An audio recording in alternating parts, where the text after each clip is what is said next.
कहते हैं कोई भी धंधा छोटा या बड़ा नहीं होता। सफलता का जो सबसे पहला कदम है वो ये है कि आपके दिमाग में जब भी कोई बिजनेस आइडिया स्ट्राइक करे तो आप जहां पर हैं, जिन स्थितियों और परिस्थितियों में हैं, उन्हीं में रहते हुए अपने कदम को आगे बढ़ा दीजिए, स्टार्ट कर दीजिए, शुरू कर दीजिए। ये कहानी इसी बात की सार्थकता को सच साबित करती है। ये कहानी है महाराष्ट्र के अकोला जिले की गौरव कुमार की। गौरव कुमार अकोला जिले के रहने वाले थे। वहीं से उन्होंने अपना 12th किया और आगे की पढ़ाई यानी इंजीनियरिंग करने के लिए वो मुंबई आ गए। मुंबई में जब वो इंजीनियरिंग कर रहे थे तभी एक दिन उन्होंने देखा कि रोज डे पर उनके साथी 50 रुपए का गुलाब खरीद कर अपने दोस्तों को दे रहे हैं। और जब उन्होंने उस रोज का एक्चुअल प्राइस पता किया तो पता चला ये 1 रुपए में मिलता है। 1 रुपए का गुलाब 50 रुपए में बेचा जा रहा है। यहीं से उनकी बत्ती जली। उनके दिमाग में बिजनेस आइडिया आया कि क्यों ना इसको किया जाए।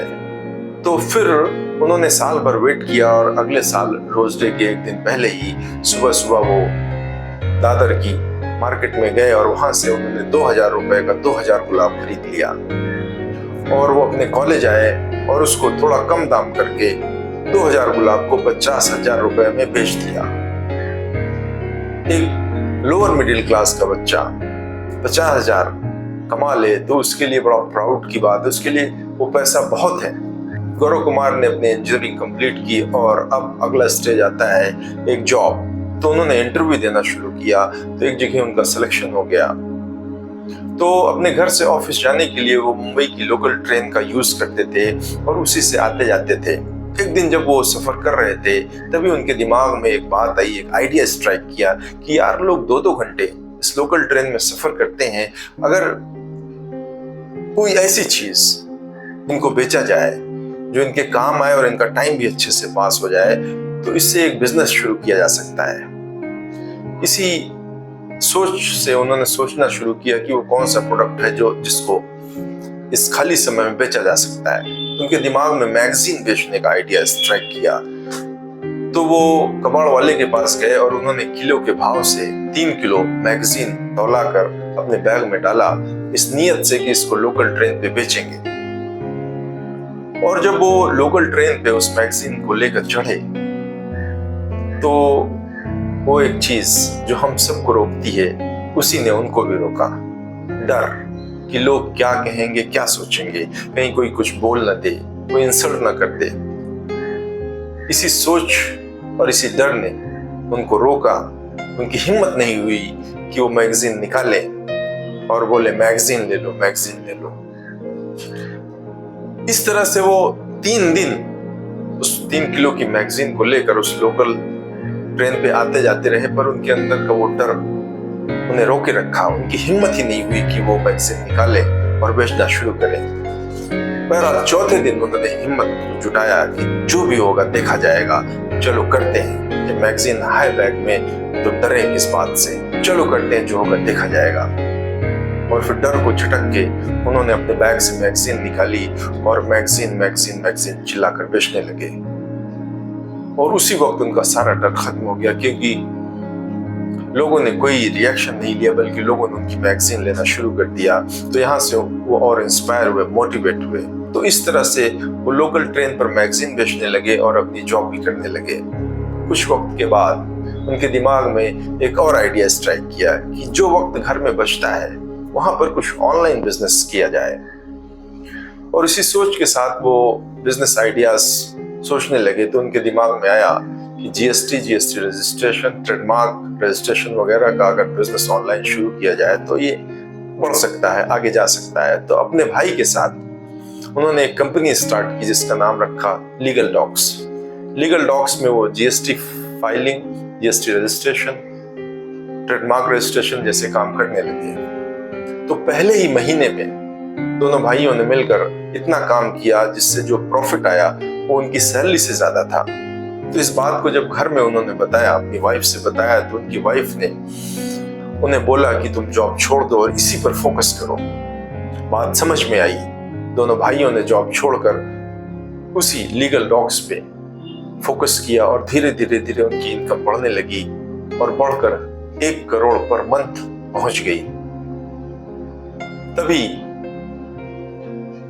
कोरोना आ गया और कोरोना के आते ही सारे धंधे बंद हो गए। जीएसटी की फाइलिंग लोगों ने बंद कर दी, रजिस्ट्रेशन, ट्रेडमार्क सब बंद हो गया। तो रातों रात उनका धंधा 1 करोड़ से 0 हो गया। सब कुछ बिखर गया, सारे एम्प्लॉय बिखर गए, वो लोग भी बिखर गए। करें तो क्या करें, कुछ है ही नहीं करने, काम ही खत्म। बहरहाल वक्त बीता।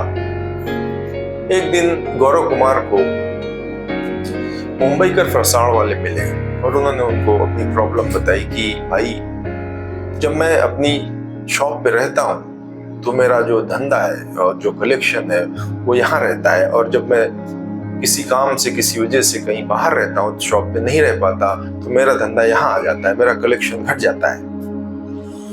तो गौरव कुमार ने कहा, इसमें कौन सी बड़ी बात है, आप ऑनलाइन सारी बिलिंग करिए, उससे पता चल जाएगा। बोला, हमारे पास जो एम्प्लॉई हैं वो इतने स्किल्ड नहीं है कि वो ऑनलाइन कंप्यूटर ऑपरेट कर सकें, टाइपिंग कर सकें। तो यहीं से गौरव कुमार के दिमाग में एक नए बिजनेस का आइडिया स्ट्राइक किया कि क्यों ना एक ऐसी बिलिंग मशीन बनाई जाए जो यूज टू हो, जिसको कोई भी लेमन आदमी, जनरल आदमी यूज कर सके बड़ी इजी से, जो दिन भर के सारे कलेक्शन को भी बताए, कितना ऑनलाइन है, कितना कैश है, सब कुछ, कितना माल सेल हुआ, सब कुछ। इसी बात को दिमाग में रखते हुए गौरव कुमार ने अपने पुराने साथियों को बुलाया और उनके साथ एक मीटिंग की कि हमें ये प्रोडक्ट बनाना है, एक बिलिंग मशीन बनाना है जो इमेज बेस्ड हो। तो इस तरह से उनकी टीम ने मिलकर एक सॉफ्टवेयर डेवलप किया जो इमेज बेस्ड सॉफ्टवेयर है, जिसपे क्लिक करते ही वो सेव हो जाता है, पैसा कैश आया, ऑनलाइन आया, वो भी सेव हो जाता है। इस तरह से शाम में आपका कितना माल बिका और पैसा कितना आया, कैश आया, ऑनलाइन आया, सारा हिसाब एक साथ मिल जाता है। तो फिर उन्होंने एक कंपनी रजिस्टर्ड की जिसका नाम रखा ईजो, और जैसे ये प्रोडक्ट बना उन्होंने मुंबई कर फरसाण वाले को दिया, उनको ये प्रोडक्ट बहुत पसंद आया।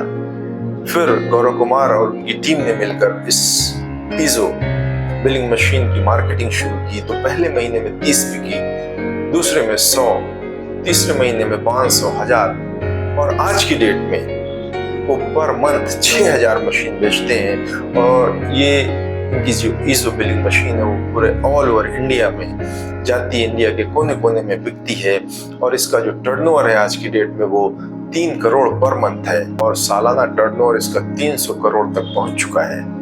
तो इस तरह से यदि देखा जाए, गौरव कुमार की शुरुआत से अब तक की स्टोरी को समझा जाए, तो उन्होंने जो भी अपॉर्चुनिटी उनको दिखी, जो भी बिजनेस आइडिया जहां भी स्ट्राइक किया, उन्होंने चाहे वो कितना ही छोटा हो, उसको वहीं से उन्होंने स्टार्ट कर दिया।